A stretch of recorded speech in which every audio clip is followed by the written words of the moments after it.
Bismillahirrahmanirrahim. Assalamualaikum warahmatullahi wabarakatuh.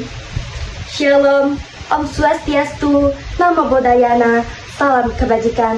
Saya sampaikan kepada kalian semua. Ada pepatah mengatakan, tak kenal maka tak sayang. Maka dari itu, izinkan saya memperkenalkan diri saya. Nama saya Nadira Sakwina, domisili Tangerang Selatan. Yang terhormat, Dewan Juri yang arif lagi bijaksana. Berdirinya saya di sini untuk berpidato dan menyampaikan aspirasi-aspirasi saya melalui ajang perlombaan pemuda internasional mengenai pajak naik, tunjangan rakyat meroket. Wahai Bunda Nona, Indonesia adalah negara yang tertinggal dengan negara-negara lain. Bahkan saat ini, Indonesia seolah-olah menjadi buta, tak mau melihat orang yang kesusahan di luar sana. Dan tuli, tak mau mendengarkan aspirasi dan suara-suara rakyat. Bunda Nona, apakah kalian semua tahu faktor penyebab tak majunya Indonesia? Hal ini disebabkan oleh pemerintah. Anggota dewan yang katanya wakil rakyat, tapi ternyata malah bebas dari tunjangan dan bahkan dibayar oleh negara. Sedangkan kami di sini sebagai warga sipil yang mati-matian selalu dicecar oleh tunjangan yang terus-terusan meroket.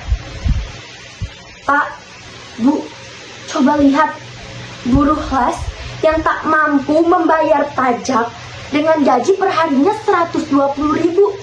Masa dengan entengnya mau menaiki pajak sebesar 120 juta dan dengan lantang mengatai bahwa buruh adalah beban negara. Dan bahkan kemarin ada yang bangga pamer kekayaan di media sosial, mengatai kita semua orang yang tolong, tapi ternyata masih menggunakan uang rakyat. Pak, Bu, coba lihat di luar sana, orang-orang yang kerja dari pagi sampai malam, desak-desakan di KRL, banting tulang untuk keluarga demi sesuap nasi, dan untuk membayar pajak agar kalian bisa tersenyum lebih lebar esok hari.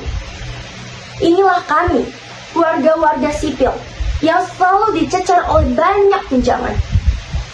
Lagi jalan kami kena pajak, bangun rumah kami kena pajak, perbaikan rumah kami kena pajak, isi bahan bakar kami kena pajak, dan bahkan gaji yang belum kami nikmati saja kami sudah kena pajak. Adapun pajak komunikasi mulai dari 15 sampai 16 juta. Pajak listrik mulai dari 7.700.000. Dan yang sangat memantik amarah publik adalah pajak rumah sebesar 50 juta. Pak, Bu, yang kami butuhkan sekarang adalah aksi, bukan diksi. Mana janji-janji kalian perihal jaminan pekerjaan? Namun nyatanya, angka pengangguran di negara kami sangat besar. Bahkan kemarin, saat rapat DPR, ada yang mengatakan bahwa lulusan SMK memiliki proporsi pengangguran terbesar dibandingkan lulusan pendidikan lainnya. Miris. Bunda Nona, kita hidup di negara demokrasi, yang artinya kita adalah raja dan pemerintah yang melakukannya. Namun mengapa sekarang malah sebaliknya?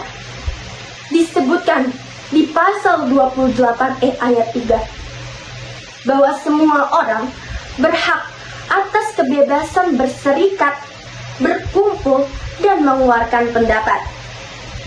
Namun mengapa saat kita melakukan aksi untuk menyampaikan aspirasi kita malah ditarik paksa oleh para aparat dan digebuki habis-habisan tanpa belas kasih?